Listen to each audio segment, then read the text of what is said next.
Assalamualaikum warahmatullahi wabarakatuh. Alhamdulillah, salatu wassalamu ala rasulillah Sayyidina Muhammad ibn Abdillah wa ala alihi wa sahbihi wa man tabi'ahu wa mawala. Alhamdulillah Nanda, pada kesempatan kali ini kita dapat bertemu kembali dalam video pembelajaran daring. Semoga Ananda dalam keadaan sehat walafiat ya. Jangan lupa untuk selalu menjaga jarak, rajin cuci tangan, dan selalu patuh dan taat kepada perintah Allah, yaitu rajin melaksanakan sholat 5 waktu ya Ananda. Baiklah, pada kesempatan kali ini Bapak akan menyampaikan materi Akhlak terpuji di bab 8 ini ada 3. Yang pertama ada pantang menyerah, yang kedua pemberani, dan yang ketiga tolong menolong. Tujuan pembelajaran kali ini adalah yang pertama, siswa diharapkan dapat memahami makna sikap pantang menyerah, pemberani, dan tolong menolong. Kemudian yang kedua, siswa dapat mengkomunikasikan pengalaman bersikap pantang menyerah, pemberani, dan tolong menolong. Yang terakhir, ini yang paling penting, bahwasanya diharapkan setelah pembelajaran ini anak-anak itu bisa menunjukkan sikap pantang menyerah, pemberani, dan tolong menolong. Itu ya anak-anak. Kita lanjut saja untuk materi yang pertama, itu tentang pantang menyerah. Perlu anak-anak ketahui bahwasannya pantang menyerah ini merupakan salah satu dari berbagai macam akhlak terpuji. Yang mana pantang menyerah ini pernah diajarkan dan dicontohkan oleh Nabi kita, Nabi Muhammad SAW. Oleh karena itu, kita sebagai umat Islam, umat yang mencontoh Nabi Muhammad, kita diwajibkan untuk mempunyai sikap pantang menyerah ini ya anak-anak. Nah, selanjutnya anak-anak, apa toh yang dimaksud dengan pantang menyerah itu? Nah, pantang menyerah adalah sikap yang tidak mudah patah semangat dalam melakukan sesuatu. Dalam artian, orang yang mempunyai sikap pantang menyerah itu orangnya tidak mudah mengeluh, tidak mudah kehilangan semangat, tidak mudah putus asa. Ketika dia dihadapkan dalam suatu kegagalan, dia masih terus mencoba dengan segala kekuatannya, dengan segala kemampuannya. Kita, ya anak-anak, sebagai seorang muslim itu diwajibkan mempunyai sikap pantang menyerah ini. Karena pantang menyerah ini merupakan salah satu akhlak terpuji yang menjadi identitas kaum muslimin. Nah, kalau semua orang Islam itu mempunyai sikap pantang menyerah, pasti agama Islam juga akan dihormati, tidak akan dilecehkan. Karena orang-orang Islam tidak mudah untuk mengeluh, tidak mudah untuk berkeluh kesah dan putus asa. Itu ya anak-anak. Oke, selanjutnya pantang menyerah dalam menghadapi masalah. Perlu anak-anak ketahui bahwasanya kita sebagai seorang manusia, seorang hambanya Allah, itu pasti akan mengalami sebuah masalah. Karena Allah itu akan selalu menguji hamba-hambanya untuk mengetahui seberapa toh keimanan hambanya itu, ya. Apa bentuk ujian yang Allah berikan? Ada banyak sekali, ya. Seperti contohnya bencana alam, sakit, ekonomi yang sulit, susah dalam belajar, susah dalam menghafalkan, dan lain sebagainya. Namun, kita sebagai seorang muslim itu diajarkan untuk menghadapinya dengan pantang menyerah, tidak mudah putus asa. Ya, kita menghadapinya dengan tenang, dengan tidak banyak mengeluh. Ya. Nah, apa lawan kata pantang menyerah? Lawan kata pantang menyerah itu adalah putus asa. Ya. Jadi orang yang tidak pantang menyerah berarti dia mudah putus asa. Seperti itu. Selanjutnya, dalil tentang pantang menyerah. Ya anak, bahasanya karena tadi di depan tadi sudah dijelaskan semua manusia itu pasti akan diberikan ujian oleh Allah. Namun Allah itu tidak akan menguji hambanya, tidak akan memberi ujian kepada hambanya itu di luar kemampuan hambanya tersebut. Maka dari itu ketika ada ujian yang datang kepada kita, ketika ada masalah yang datang kepada kita, pasti kita bisa menyelesaikannya. Kita tidak boleh lari darinya. Ya. Dalam surat Al-Baqarah ayat 286 ini dijelaskan, A'udzu billahi minasyaitonir rajim. Bismillahirrahmanirrahim. La yukallifullahu nafsan illa wus'aha.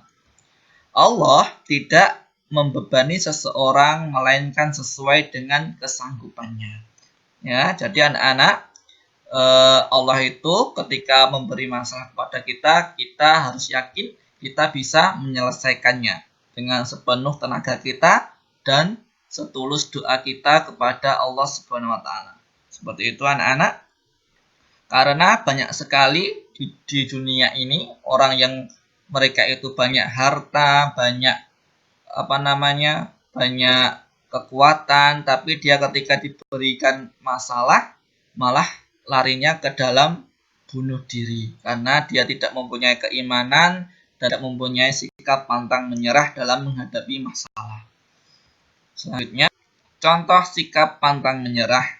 Di sini Pak Guru berikan contoh-contoh sikap pantang menyerah dalam kehidupan sehari-hari. Banyak sekali contohnya. Di sini Pak Guru hanya memberikan beberapa. Yang pertama, melaksanakan sholat subuh berjamaah di masjid walaupun cuaca dingin.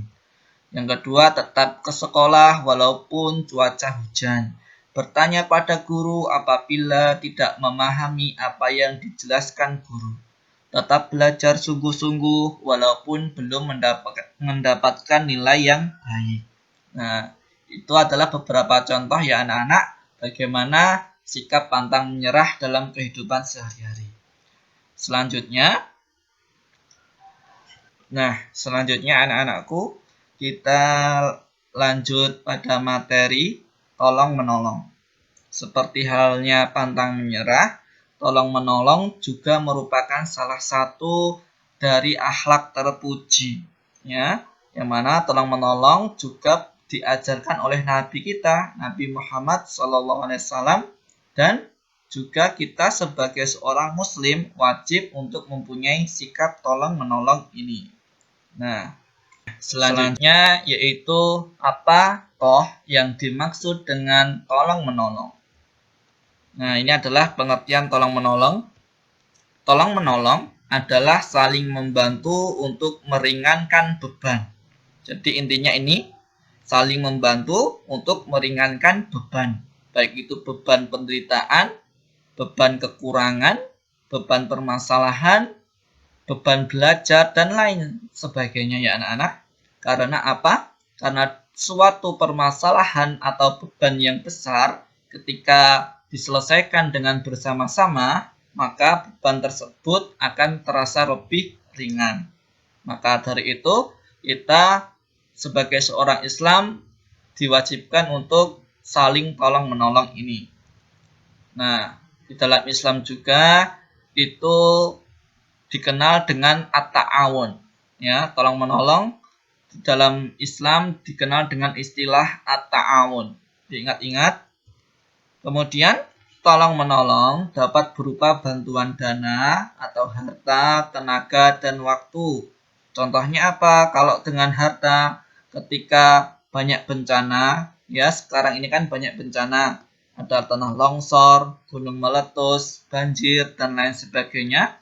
Kita bisa menolong mereka dengan harta, yaitu berinfak semampu kita.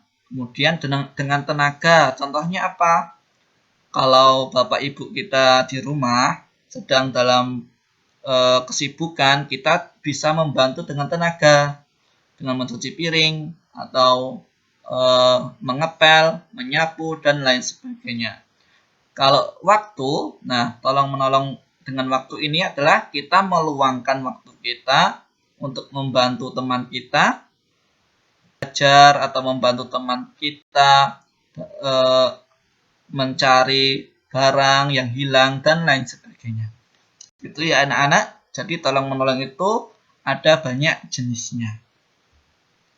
Nah, tolong menolong dalam kehidupan sehari-hari. Nah, kenapa kita harus saling tolong menolong? Karena perlu anak-anak ketahui, kita itu manusia adalah makhluk sosial, ya.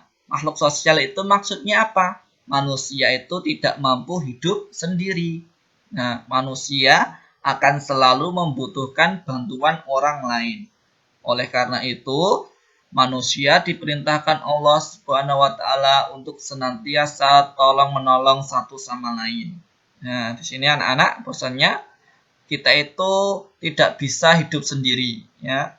Oleh karena itu Allah itu memerintahkan kita untuk saling tolong-menolong, ya. Kalau kita mau ditolong orang, kita harus menolong orang. Seperti itu ya anak-anak.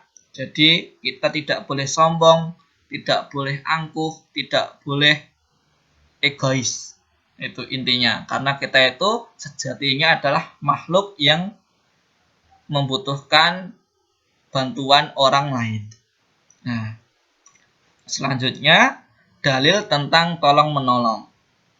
Tolong-menolong hanya diperbolehkan dalam kebaikan dan takwa saja ya anak-anak. Jadi, tolong-menolong itu juga ada yang dilarang. Apa? Yaitu tolong-menolong dalam hal yang dosa dan kemaksiatan. Contohnya apa ini? Itu tolong-menolong dalam berbuat mencontek, kemudian tolong-menolong dalam mencuri dan lain sebagainya, itu adalah tolong-menolong yang dilarang oleh agama Islam. Hal ini disebutkan dalam surat Al-Maidah ayat 2. A'udzu billahi minasyaitonir rajim. Wa ta'awanu 'alal birri wat taqwa wa la ta'awanu 'alal ismi wal 'udwan. Nah, artinya, tolong menolonglah kamu dalam mengerjakan kebaikan dan takwa, dan jangan tolong menolong dalam perbuatan dosa dan pelanggaran. Jadi itu anak-anak, tolong menolong itu hanya diperbolehkan dalam kebaikan dan juga dalam ketakwaan. Tidak boleh dalam keburukan, dosa atau kemaksiatan. Tolong-menolong dalam kehidupan sehari-hari banyak ya anak-anak. Ini Pak Guru contohkan beberapa saja. Di sini ada membantu pekerjaan orang tua di rumah, seperti tadi mengepel, kemudian mencuci piring dan lain sebagainya. Membawakan barang guru ke ruang guru, membantu berinfak untuk korban bencana.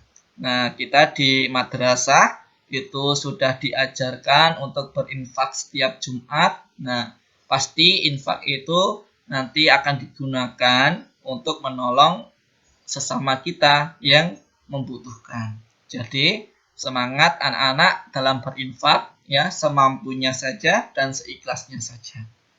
Oke. Demikianlah pembelajaran kita pada hari ini.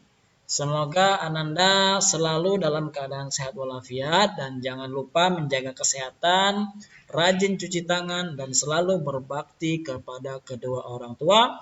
Jaga akhlak, ya, tingkah laku harus selalu baik kepada orang tua, baik kepada adik, baik kepada kakak, ya, baik kepada siapapun.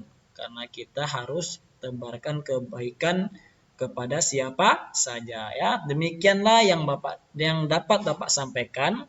Bapak tutup dengan ucapan wabillahi taufiq wal hidayah. Wassalamualaikum warahmatullahi wabarakatuh.